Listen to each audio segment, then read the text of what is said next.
Welcome to our podcast, Unmetered. As a member-owned not-for-profit electric cooperative, we're focused on providing affordable, reliable, safe electricity and outstanding member service. One way that we've found that we can do that is by providing more avenues of communication to you, our member. Through this podcast, we hope that you'll be able to find some helpful hints, tips, and things to help you conserve energy, as well as some informational pieces that will help you understand what it is to be a member.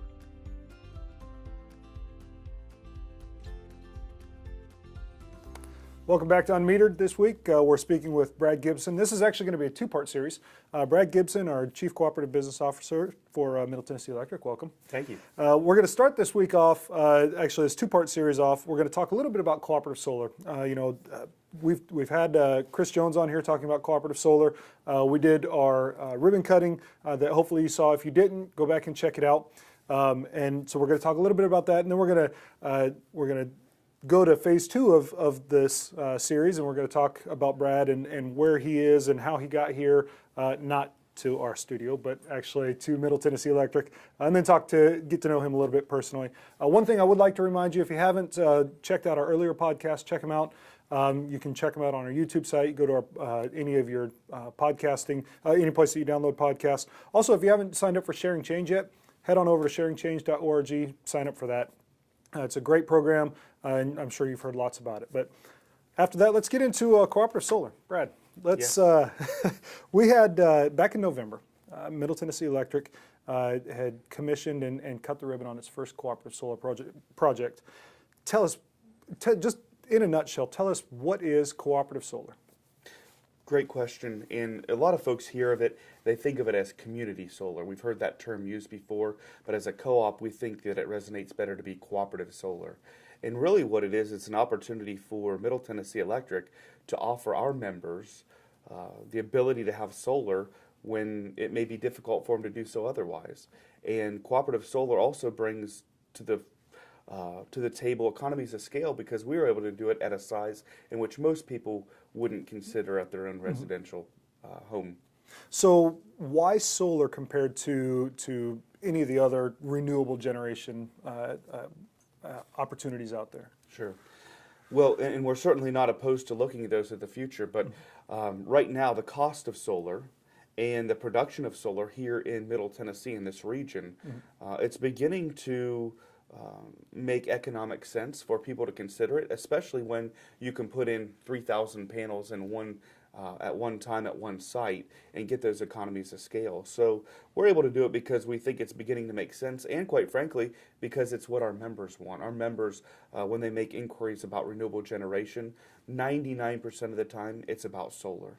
Now, last year, Middle Tennessee Electric was the leader in the valley for solar commissionings, but that's not for cooperative solar. This just solar across the valley for member solar, correct? Yeah, that's correct. And so now we have cooperative solar that members can participate in this green generation. Why should they? Why should someone say, yeah, I want to participate? Yeah, I think first and foremost it's because they're interested in renewable energy. And not all of our members are, but some of them are.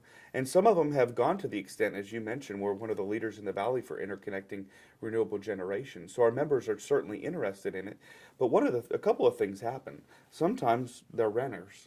And a renter, obviously they can't, in most cases, install solar at their location. Other times it's the homeowners association doesn't allow solar, or it may be that you've got beautiful 100-year-old trees or 200-year-old trees, and the last thing you want to do is cut those down to put solar up, or your house just faces the wrong direction. It's not optimal to put that solar there. So this is a way for their cooperative, our members' cooperative, to put solar. It's local. Our first one is right here in Williamson County. So it's renewable generation that's not happening on the West Coast. This is really happening right here in our local community, and it allows them to make consideration for solar and not have to go through the steps of putting it on their house when they may not want to or may not be able to do so. So if somebody wants to participate, if they say, yeah, hey, I love the idea, I think it's great, I'm a renter, I live in an apartment or whatever the case may be, we know it's not free. What does it cost for me as a member to get involved, and kind of how does that piece of it work? That's a great question, and you hear about community solar, and the neat thing about it, there's a lot of different ways to do it. And the way we've elected to do our first one is to hopefully reduce the barriers of entry, so to speak. So what we're allowing to happen is rather than have an upfront capital cost, even if that's a reduced cost for some community solar projects, what we've done is we've said on a month-to-month basis, you can enter into this program, and for $20, you can get the capacity of 5.5 panels of output. So no upfront capital cost, $20 a month. You can try out solar. You can see if it fits. Our tagline for this, Josh, is Cooperative Solar, solar made simple. And we really wanted to stick to that, solar made simple. So on most months right now, you're probably going to pay $20 and get a credit for a little bit less than $20 of production. That gap, and some people say, well, why would I pay $20 and only get $15 of production? Well, that incremental gap on a month-to-month basis is really the premium you pay to have solar. Now, in some months, you're going to see it greater than $20. Those months when production is high, you might get a credit for $21, $22 for that $20 of capacity. So I think it's important to note that if you have a solar system or solar array, on your house, or if you have land and you have that, you're going to be having this. You're going to have that premium. You're going to be paying that premium. It's going to be very similar, would it not be? I mean, if I have, a smaller system, Yeah. I'm not going to be, offsetting completely unless I have a huge system, I'm probably not going to offset my entire electric usage, which is kind of seems like it would be similar to cooperative solar. That's right. This is exactly that, Josh.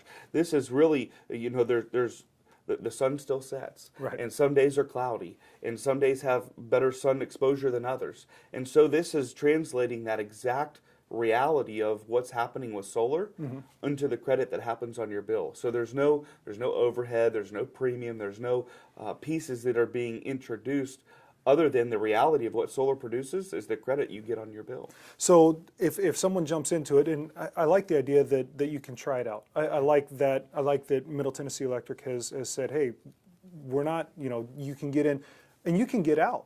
That's if I try it for a month and I'm like, this is not what I thought it was going to be. I thought that I was going to have a credit every month. I'm out. Yeah. We can do that as a member. I could do that. That's right. Again, solar made simple. One of the things we really wanted to stick to for our members is that when you go with solar, unfortunately, some folks that go with solar don't understand all about how it works. And so this is an opportunity for those folks to test the waters here as well. So some of these early adopters that want to try it, come try it. Come see what it produces, see how much the cost is, but you can really reduce your risk because at $20 a month, you can try it for a month or two or a year or 5 years before you decide you want to do something completely different. So when I go and I sign up for my panels, you said 5.5 panels or whatever that number may be. First, I'm not owning those panels. You don't own them. Okay. That's So right. I'm just buying. Now, explain to me how it works. You take a meter reading at the beginning of the month. That's right. And you take a reading at the end of the month, and whatever is generated there that's what I would get a portion of at owning or as participating in the program. So how does that work? Am I getting what's produced there? Explain that piece to me a little Yeah, that's bit. exactly right, Josh. So you take that meter reading at the beginning of the month, at the end of the month, and you divide that by the number of panels and the number of blocks we have available, and it's the exact credit that you're going to see is based on its actual production that month. But I'm not getting. I can't go to my friends and say, hey, everything, my house right now is running from exactly what's being produced in Williamson County right now. It's a little bit different from my understanding. That's correct. We do limit right now the number of blocks. We have about, of our 1 megawatt system that's out there, it equates to about 550 blocks that are available on a month-to-month basis for somebody to have access to. Okay. We've limited that right now to only residential consumers, our members that are residential, and we limit it to 2 blocks right now. Okay. And we do that so that we don't have one entity come in, a large business or industrial user come in and say, we'll take the whole thing. Right. We've done this to be cooperative solar, to make it available to our members, and so we wanted to make sure that they have first access to that. Now, over the course of time, If those blocks aren't consumed by residential members, we'll do two things. One, we'll increase the number of blocks that are available beyond 2 to those residential consumers using it, and then we'll also open it up to business and industrial consumers as well. So right now it's strictly residential. That's correct. I didn't know that. I didn't realize that. So we talked about contracts. Now, as far as the energy that comes out of it, as far as what comes out of the Williamson County site. Yeah. Now, where does that go? Kind of explain that little process a little bit to me. I mean, just in real high level terms, so that it's real easy to understand. Great question, and that is complex because we're talking about the electrical grid. But what's really happening is that as that site produces energy, it's going onto the grid. Okay. And of course, we meter that. So those electrons aren't actually finding their way to the actual consumer that is getting access to that capacity. But what is happening for that consumer is it goes onto the grid, is that the renewable energy credit, the REC that certifies that green energy, that is being attached to the energy that they're getting from us, so that they are really getting green energy. Gotcha. So that REC is being retired as a part of the program. So it truly is. It's not just there's a curtain up and we're going to put it back here and here it goes. It's not. I mean, you are truly getting. You are certifying that it is being certified as green energy. That's right. It's local green energy, and when that person participates in that program, their block of energy, though it may not be that exact electron on the wire, right, that REC is being retired as a part of the energy that they're getting on their bill. That's part of the program. That's what really makes it green energy. So the program has been going on for about a month, and there's about 100 members or so, a little over 100 members that are already participating and are already getting billed. Now, is this going to be the only cooperative solar site that Middle Tennessee Electric is doing? I mean, probably, well, definitely this year, but all going forward. Yeah. Great question. And again, Josh, you know it as good as any of our employees. We're here to serve. Right. And so one of those items is to make sure that we make available programs that our members want. And our members clearly want access to green energy. So our goal then is to marry that up with what that demand is from our members and what they want. We believe that probably at a minimum is going to be building some type of facility in each of the 4 primary counties that we serve. Now, there are some limitations to that. We get all of our wholesale power from TVA. Right. So the only way for us to build solar at this point in time is to get approval from TVA through a program. So like our members that have to get approval to build solar as a part of a TVA program, we too have to get approval from TVA. So later this year, we'll be submitting for our second project. Oh, great. And hopefully we'll get approved by TVA to build that project and continue to offer these programs to our members. That's great. So more on cooperative solar. The program is launched. It's going. People are taking advantage. We actually have yard signs available for those participating. I was going to bring one over, but we'll make sure it gets on the website as well. But one last question: if I'm looking for an opportunity for solar, and we know that cooperative solar is good. Yeah. Tell me what is the one reason that I should go with cooperative solar versus, say, rooftop solar? Well, Josh, that's a really hard question. I'm not sure that there's a good answer to it because, quite frankly, if a member wants rooftop solar, we're here to help them with that.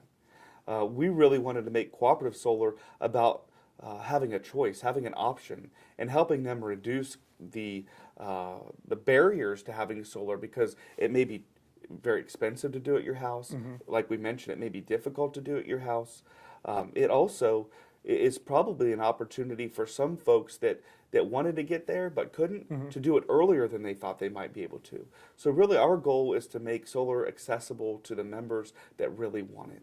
Accessible solar. I like it. That's it for this week. Tune in next week because we have part 2 of this conversation, which we're going to get to know Brad a little bit better, get to understand kind of his career path, how he got to Middle Tennessee Electric, and some of the more personal questions that we've asked Chris, we've asked Tom. So stick around for that. We hope that everything's good. We'll see you next week. Unmetered is brought to you by Middle Tennessee Electric.